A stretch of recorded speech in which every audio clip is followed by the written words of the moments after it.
Graça e paz, meus irmãos. Vamos hoje meditar na palavra do Senhor e eu gostaria que você abrisse a sua Bíblia em Atos dos Apóstolos. Atos dos Apóstolos, capítulo de número 4, do 32 ao 35. Atos dos Apóstolos, capítulo 4, versículos do 32 até o 35. O texto diz assim: Da multidão dos que creram era o coração e a alma. Ninguém considerava exclusivamente sua nenhuma das coisas que possuía, tudo, porém, lhes era comum. Com grande poder, os apóstolos davam testemunho da ressurreição do Senhor Jesus. E em todos eles havia abundante graça. Pois nenhum necessitado havia entre eles, porquanto os que possuíam terras ou casas, vendendo-as, traziam os valores correspondentes e depositavam aos pés dos apóstolos. Então se distribuía a qualquer um à medida que alguém tinha necessidade. Vamos orar mais uma vez? Ó Deus, louvado seja o nome do Senhor, que nós estamos diante da Tua palavra santa e poderosa. Que o Senhor possa falar aos nossos corações, aplicar essa palavra em nós e que o Teu Santo Espírito nos disponha a viver o Teu Evangelho. Oramos assim em nome de Jesus. Amém. Meus irmãos, o que uma igreja deve ter, ou melhor dizendo, o que uma igreja deve ser? Não falo exclusivamente de programações internas, mas falo de marcas distintivas que emolduram uma comunidade que é cheia do Espírito Santo, em decorrência de sua união espiritual com Cristo. Nós poderíamos pensar em várias coisas que uma igreja deve ser ou ter. Mas eu gostaria de pensar à luz do texto que nós lemos, sobre as marcas de uma igreja cheia do Espírito Santo. O livro de Atos é um livro bastante interessante para se pensar o desenvolvimento ou progresso do Evangelho a outras nações, de Jerusalém até os confins da terra. Basicamente, é isto que o livro de Atos dos Apóstolos vem a nos dizer. E Atos dos Apóstolos, como os irmãos já sabem, é o segundo volume de Lucas. O primeiro que leva o seu nome, no Evangelho de Lucas. E o segundo, agora, Atos dos Apóstolos. Então, Lucas, ele empreende uma narrativa meticulosa e detalhada sobre os acontecimentos acerca de Jesus Cristo. Um pouco antes do nosso texto, nós vemos então a Pedro e João curando um coxo que está à beira ali, ou próximo do templo. O que eles estão fazendo? Testemunhando de Jesus. No capítulo 4, no início do capítulo 4, nós encontramos Pedro e João sendo inquiridos acerca da cura daquele homem. Então, eles começam a pregar sobre Jesus. Eles são repreendidos e são presos. E eles são proibidos de falar de Jesus. Mas nós sabemos que eles não param. Nós sabemos que eles continuam dizendo: nós não podemos deixar de falar das coisas que vimos e ouvimos. Eles estão testemunhando a obra, ou melhor dizendo, sobre a obra de Cristo na vida e no coração deles. Então, a partir dos versos que nós lemos, verso 32 ao 35, tal como ocorre em Atos 2, do 42 ao 47, o texto que nós lemos na liturgia, Lucas passa a oferecer um resumo ou um sumário da vida dos primeiros cristãos. Tais resumos enfatizam o tema do testemunho com poder aplicado à missão de Jerusalém, Atos 1, 8. Os resumos da comunidade cristã primitiva também têm uma função apologética de defesa da fé, mas não só de defesa, mas também de ataque, enfatizando a virtude ou as qualidades da comunidade. Esse resumo, então, apresenta cenas contrastantes entre a vida de Barnabé, versículos 36 e 37 do capítulo que lemos, e a de Ananias e Safira, que é o texto que se segue no capítulo 5, do verso 1 até o verso 11. Enquanto o resumo descrito no capítulo de número 2, ele conclui o relato do dia de Pentecostes. E são informações prévias que devemos entender para que nós sejamos, então, lançados nesse texto. Então, quais as marcas de uma igreja cheia do Espírito Santo? É certo que há muitas confusões sobre o que significa ser cheio do Espírito Santo. E por que eu estou falando sobre o Espírito Santo? Porque o relato anterior fala de homens, Pedro e João, testemunhando sobre Jesus. Homens cheios do Espírito Santo, homens com intrepidez, com ousadia, mesmo sendo hostilizados, mesmo sendo presos, eles estão falando de Jesus. Qual então as marcas de uma igreja cheia do Espírito Santo? Olhe comigo o verso 32. Então a primeira marca é uma unidade profunda. Primeira marca, então, uma unidade profunda. Então, o tema da unidade, ele aparece logo aí no início, que é quando Lucas diz coração e mente. Perceba comigo aí, da multidão dos que creram, era o coração e a alma. Quer dizer, coração significa a totalidade do ser humano. E aqui, coração e alma são termos intercambiáveis, quer dizer, eles tratam da mesma coisa. E é interessante que o tema da unidade não aparece só aqui, aparece nos escritos de Paulo, Filipenses capítulo 2, verso 2. Então, completem a minha alegria, tendo o mesmo modo de pensar, tendo o mesmo amor e sendo unidos de alma e mente. É tão interessante que Paulo, em diversas cartas, trata sobre a unidade ou como restaurar a unidade.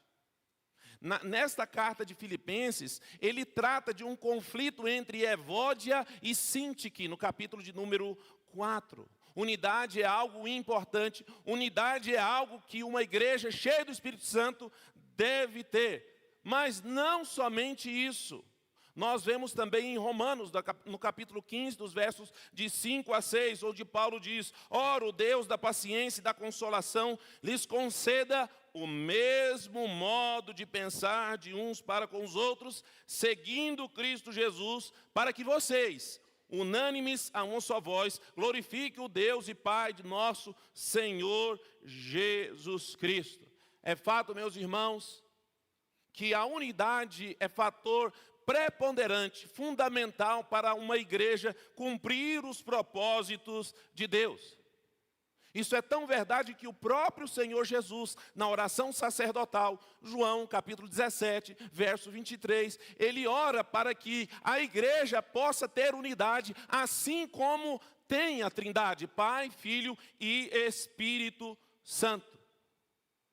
Mas, tendo dito essas coisas, a chave fundamental para se alcançar a unidade bíblica é, então, promover um acordo a ser no sentido de ter decisões tomadas. Quando percebermos uma situação, um conflito, nós precisamos buscar esta unidade. E isso acontece no próprio livro de Atos, no capítulo de número 15, onde surge uma situação complicada, uma controvérsia teológica, onde estava se discutindo se os gentios deveriam se circuncidar ou não. Esse concílio, então, o concílio de Jerusalém, presidido por Tiago. Então, Tiago resolve a situação para que a igreja tenha um mesmo modo de pensar, para que a igreja, então, tenha unidade. Irmãos, sem unidade, não há como estabelecer comunhão. Sem unidade, não há como estabelecer a generosidade, tal qual aparece aqui no nosso texto. De maneira que a unidade é a base, é o sustentáculo para que a igreja prossiga, para que a igreja avance rumo às ordenanças de Deus. Mas não somente isso. Devemos orar para que a igreja tenha unidade. Devemos buscar a unidade. Mas no verso de número 32, a parte final do verso 32, uma das marcas, ou a segunda marca de uma igreja cheia do Espírito Santo é a comunhão. Nós falamos muito sobre comunhão. De fato, nós estamos aqui esta noite por causa de comunhão. Comunhão nos fala de algo que é comum. Nós estamos aqui por causa desse algo que nos une, e esse algo é o Senhor Jesus. É Ele que nos une, é Ele que nos chama à comunhão. Perceba comigo aí, final do verso 32. Ninguém considerava exclusivamente sua nenhuma das coisas que possuía, tudo, porém, lhes era comum. A palavra comum aí é a palavra no grego para koinos, de onde vem a palavra koinonia, que significa comunhão. Nós falamos muito sobre comunhão, é bem verdade, mas será que nós sabemos de fato o que isso significa? Será que sabemos as implicações da comunhão? Nós sabemos os quais são os seus desdobramentos? Será que nós vivemos uma vida de comunhão de fato e de verdade? Normalmente, quando nós pensamos em comunhão, ou quando nós pedimos alguém para definir o que é comunhão, pensamos em unidade espiritual, em bons relacionamentos dentro da igreja, e no compartilhamento de bons sentimentos uns para com os outros. É bem verdade que todos esses aspectos estão corretos e dentro da palavra, mas a palavra não significa apenas isso. É isso e mais um pouco. Então, eu gostaria de fazer menção ao historiador Justo Gonzalez, que então mostra, no decorrer de toda a narrativa bíblica, que esta palavra significa parceria. Parceria. Um relacionamento íntimo. Assim, nós precisamos repensar o nosso entendimento sobre comunhão. Veja que eu não pretendo aqui revolucionar o sentido de comunhão, mas eu estou dizendo que nós precisamos pensar além do que nós já fazemos. O café depois do culto é importante, é um ponto da comunhão. Os nossos encontros são importantes para fortalecer a comunhão, mas comunhão não é só isso. Comunhão é muito mais do que isso, e esse texto vai mostrar que comunhão é muito mais do que isso. A verdadeira comunhão inclui a atitude: isto não é meu, em relação ao que se possui. Nós vivemos em um mundo materialista, individualista, onde as pessoas valorizam as posses, onde as pessoas deixam isso em evidência.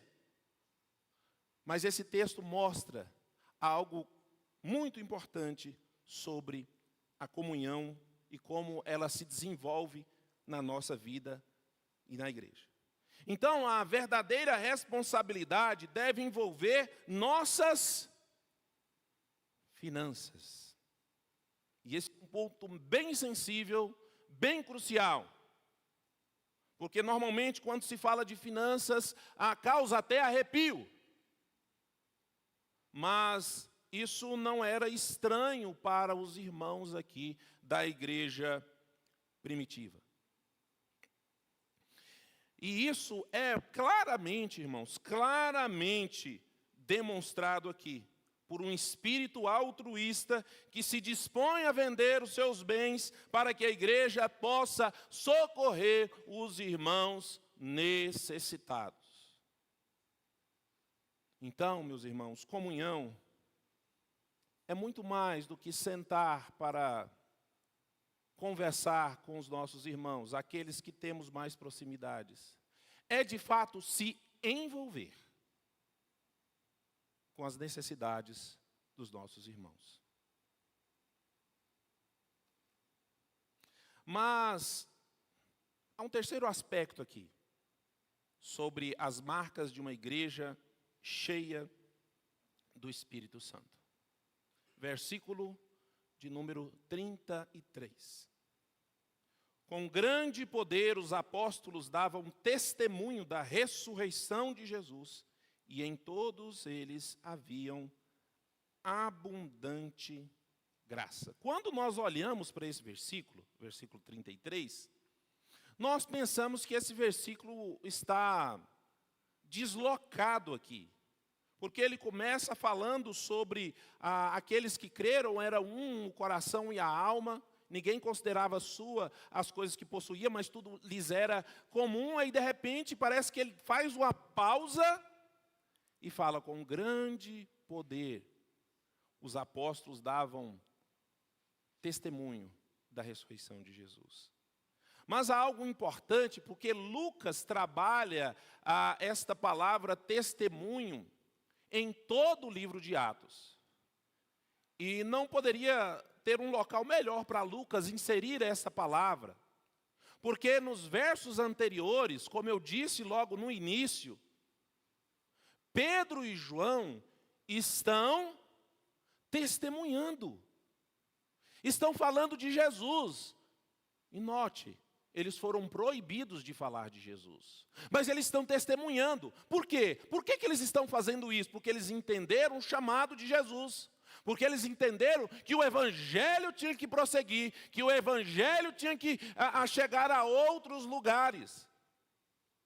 Mesmo diante de um cenário difícil, mesmo diante de perseguição, Pedro e João estão testemunhando. E é nesse ponto aqui, já nesse ponto aqui, no capítulo 4, versículo 33, que Atos 1:8 começa a se cumprir na vida daqueles apóstolos. Quando Jesus disse, mas recebereis poder, quando descer sobre vós o Espírito Santo, e sereis minhas testemunhas. Aqui o que é que eles estão fazendo? Testemunhando de Jesus, corajosamente, no poder do Espírito Santo.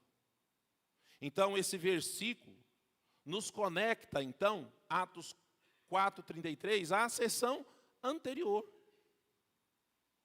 no relato de Pedro e João. E quando nós falamos de testemunhar, nós falamos de anunciar. Anunciar a mensagem da cruz, a mensagem do evangelho.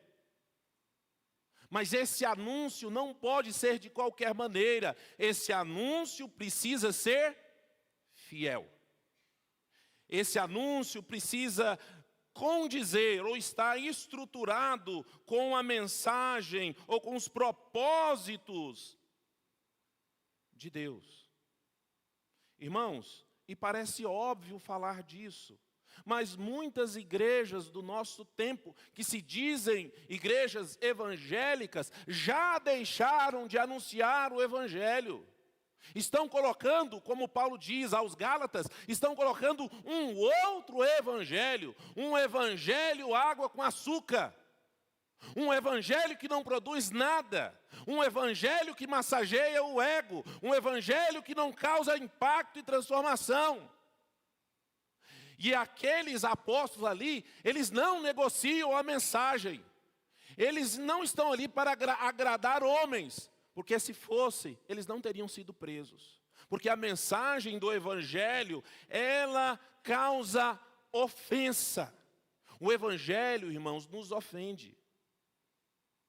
Ele confronta o nosso pecado, ele confronta o nosso eu, ele nos chama para o arrependimento.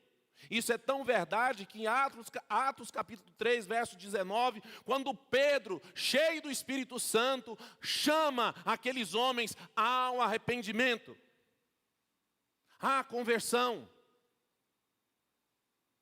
E Pedro prega não somente para um público comum, mas também prega para pessoas importantes diante das autoridades religiosas. Nós não podemos negociar o nosso testemunho. Nós não podemos negociar a mensagem. A mensagem é uma apenas. Jesus Cristo, a ressurreição, que inclui toda a sua vida terrena e também a sua ascensão. Mas não somente isso, meus irmãos, o que nós podemos falar sobre o anúncio de um testemunho fiel. Perceba que o versículo 33 diz assim: e em todos eles havia abundante graça. Muitos intérpretes têm falado sobre várias propostas de entendimento desse versículo. Mas, de modo geral, a palavra graça, que nós conhecemos bem, deve ser entendida no sentido de que os habitantes de Jerusalém viam os cristãos com bons olhos. O que isso significa?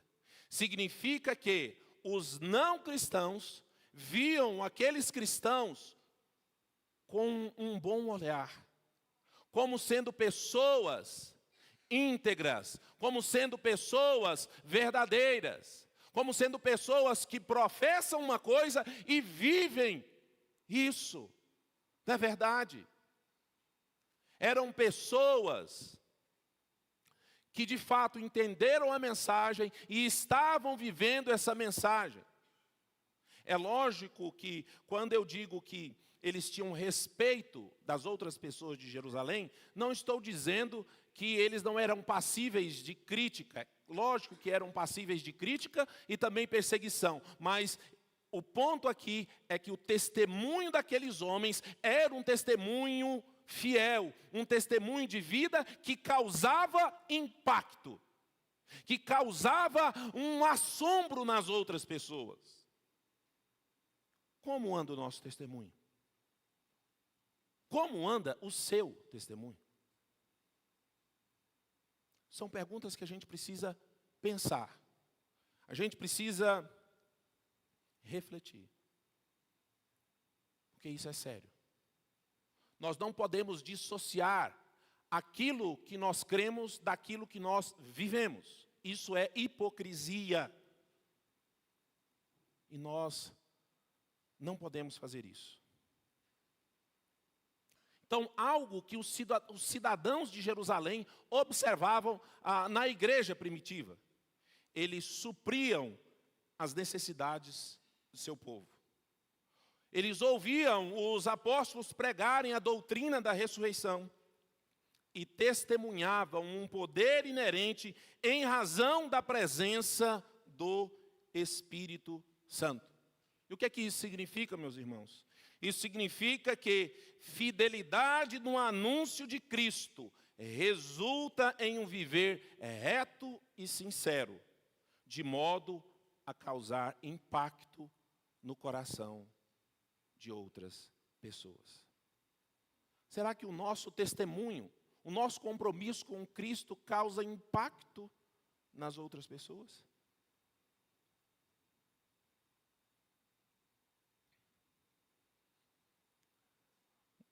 Quando nós cremos no Senhor Jesus, no início da nossa vida cristã, nós estamos empolgados, nós estamos motivados, mas com o passar do tempo isso vai mudando, aquele fervor vai passando. Mas essa passagem nos serve para restaurar o fervor no sentido de continuar testemunhando de Jesus aonde nós estivermos. Seja em casa, seja no trabalho, aonde estivermos, precisamos ser testemunhas de Jesus, pelo poder do Espírito Santo. Pelo poder do Espírito Santo. Então, além de unidade, comunhão, testemunho fiel de Jesus, há uma outra questão, que é a questão muito importante desse texto, que a própria comunhão vai produzir isso, que é a generosidade. Versículo 34 e 35.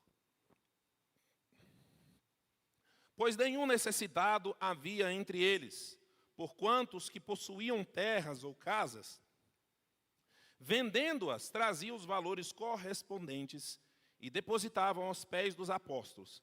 Então se distribuía a qualquer um à medida que alguém tinha necessidade. Muito bem, eu quero gastar um tempo a mais nesses 2 versículos, porque esses 2 versículos têm sido assim muito mal interpretados por algumas pessoas. Alguns intérpretes que possuem um viés tendencioso dizem que esses versículos apoiam um socialismo cristão primitivo. Há pessoas que veem aqui nesses versículos apoio para o socialismo, o qual Deus deseja que todas as comunidades cheias do Espírito Santo copiem esse modelo. Será que isso é verdade? Será que o texto nos ensina isso? Da forma com que é colocado? Vender os nossos bens e levá-los, todos os nossos bens, e levá-los até a igreja para que haja uma divisão e estabeleça a igualdade? É obviamente que a gente não concorda com esse ponto de vista. Por quê? Vale ressaltar que o tempo verbal que predomina esses versículos traz uma nuance que indica que a venda e a partilha eram ocasionais, em respostas a necessidades específicas, e desse modo não eram feitas de uma só vez. A igreja percebia a necessidade, então elas vendiam as suas propriedades para que a igreja pudesse administrar essa situação e suprir a necessidade daquelas pessoas. Há um outro pensador que, comentando esse texto, acertadamente diz: o texto não sugere que a comunidade decidiu abolir toda a propriedade privada e que todos venderam tudo instantaneamente. Era à medida que alguém tinha necessidade. E o que há aqui nesse princípio? Há o princípio da voluntariedade e da alegria. Coisas que somente a comunhão cristã pode oferecer. E não um sistema. Sistemas, ideologias políticas não trazem redenção. Não podem trazer e jamais vão trazer. É somente o Evangelho de Cristo que redime o homem por completo. E é isso que esse texto vem a nos mostrar. é o princípio da generosidade. E aí mais um pouco nós vamos, daqui mais um pouco a gente vai falar sobre ele. Portanto, então, nós observamos aqui 3 aspectos da comunidade, dessa comunidade que estava se desenvolvendo. Primeiro, a venda de terras ou casas ocorria somente quando existia alguma necessidade específica. Segundo, os crentes estabeleceram um fundo para as pessoas carentes. E terceiro, os apóstolos tinham o encargo de distribuir o dinheiro. Mais à frente essa questão é alterada, porque a instituição dos diáconos para justamente cuidar dessa área, enquanto os apóstolos iam cuidar do ministério da oração e da palavra. Atos capítulo 6. Então, meus irmãos, o que nós devemos fazer? Nós devemos, então, procurar imitar o cuidado pelos necessitados e a generosidade sacrificial que o Espírito Santo criou. Esse texto fala de abrir mão de certas coisas que são caras para nós. De olhar para a necessidade do outro e suprir essa necessidade. E transmitir graça para essas pessoas que estão em aperto. Isso é tão evidente, irmãos, que o nosso texto, ele dá um exemplo de generosidade. E mais adiante, ele dá um exemplo de não generosidade. Qual é o exemplo da generosidade? Barnabé. Versículos 36 e 37. Olha só. José, a quem os apóstolos deram o sobrenome de Barnabé, que quer dizer filho de exortação, levita, natural de Chipre, como tivesse um campo, vendendo-o, trouxe o preço e o depositou aos pés dos apóstolos. É um exemplo de generosidade. É um exemplo de como eu percebo uma situação de emergência, então eu posso suprir, eu posso ajudar, e então eu coloco à disposição para que a igreja possa administrar essa situação. Para que a igreja possa cuidar daqueles que têm necessidade. Diante disso, a generosidade da igreja primitiva e de Deus deve nos motivar à assistência diaconal. Lembrando que nossos bens, recursos e talentos pertencem a Deus. Mas muitas vezes nós achamos que eles nos pertencem. Nós temos uma dificuldade de nos desprender dessas coisas. E o ponto aqui, decorrente da comunhão, da unidade do testemunho fiel de Jesus, é que todos esses recursos, a igreja entendia que não pertencia a eles, mas pertenciam a Deus, para que a igreja pudesse administrar esses recursos da melhor forma possível. Eles então nos são dados para administrar, sustentar, ajudar os necessitados e então promover o reino de Deus. Então, nesses versículos 34 e 35, não há a menção de um sistema político, não há menção de ideais socialistas e comunistas, não é isso. Se nós entendermos esses versículos dessa maneira, nós não entendemos a Bíblia. Nós estamos confundindo as coisas. A generosidade, ele é um fruto do coração cheio do Espírito. A generosidade é algo que é um mandamento para todos os cristãos e não apenas para alguns. E é isso que a igreja deve fazer. Uma igreja cheia do Espírito Santo deve viver em unidade, deve viver em comunhão, deve testemunhar fielmente a Jesus. E então, ser generosa. O que nós podemos, então, deixar de aplicação esta noite?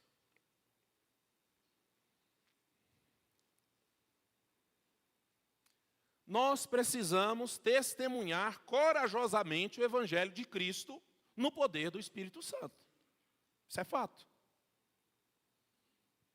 Nós precisamos testemunhar. Testemunhar é falar. Quando foi a última vez que você falou de Cristo para alguém? Quando foi? Pensa aí. Ah, mas isso é... Falar de Cristo, isso é o pastor que tem que falar, é o diácono, é o evangelista. Eu não preciso falar de Jesus. Precisa e deve. Mas, às vezes, a gente acha que não, com o passar do tempo, acha que isso é superficial. O evangelho precisa avançar. Ele precisa chegar em outros lugares. E ele chega a outros lugares através da proclamação, através da verbalização, da fidelidade do anúncio, da proclamação deste evangelho. Outra questão também aqui nesse ponto. Como anda o seu testemunho pessoal? Como anda o nosso testemunho pessoal? Lá fora, fora da igreja, onde você não tem contato com nenhuma pessoa que não é cristã. O seu testemunho causa impacto nas outras pessoas. Ele causa um impacto a ponto das pessoas perguntarem: que Deus é esse que você serve? Meus irmãos, é hora de renovar o nosso testemunho pessoal. É hora de fazermos uma análise de como anda o nosso testemunho. Isso é importante para nós. Segundo, nós precisamos desenvolver uma comunhão mais vibrante e eficaz. Como nós, então, podemos fazer isso? Como nós podemos, então, desenvolver uma comunhão mais eficaz e mais vibrante? Buscando mais a Deus em oração. O texto que é semelhante a esse, Atos 2:42, falam que os apóstolos perseveravam na oração. E nós precisamos desenvolver uma vida de oração. Precisamos, urgentemente. A oração deve vir em primeiro lugar. Nós precisamos também se envolver com as necessidades dos nossos irmãos, tendo relacionamentos intencionais, orando mais e crescendo no temor do Senhor. Eu costumo dizer que quando Deus permite enfermidades no meio do seu povo, Ele está dando oportunidade para desenvolver a comunhão. Há tantos irmãos padecendo de enfermidades. E nós precisamos nos aproximar desses irmãos e desenvolver essa comunhão que nos sustenta, essa comunhão que nos consola, essa comunhão que nos fortalece. É isso que nós precisamos fazer, queridos irmãos. Nós precisamos avaliar todas essas coisas. Fazer uma análise de como está o nosso testemunho pessoal. Se envolver mais com as necessidades e aflições dos outros. E desenvolver a nossa comunhão. Para que possamos ainda mais ser uma igreja que testemunha corajosamente o Evangelho de Cristo no poder do Espírito Santo. Que Deus nos abençoe. Vamos orar?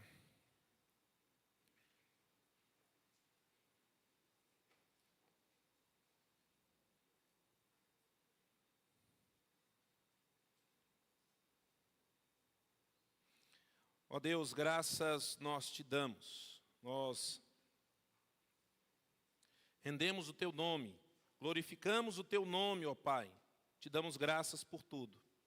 Obrigado, Senhor, porque o Senhor é um Deus que fala aos nossos corações. É um Deus que nos sustenta e que nos fortalece. Obrigado, Senhor, por tudo. Que o Senhor nos conserve em unidade, em comunhão, em testemunho fiel à mensagem de Cristo e que nós possamos ser generosos. Nos abençoa, Senhor. Nos ajude, Senhor, nesse dia, nessa noite. Nós oramos assim em nome de Jesus. Amém.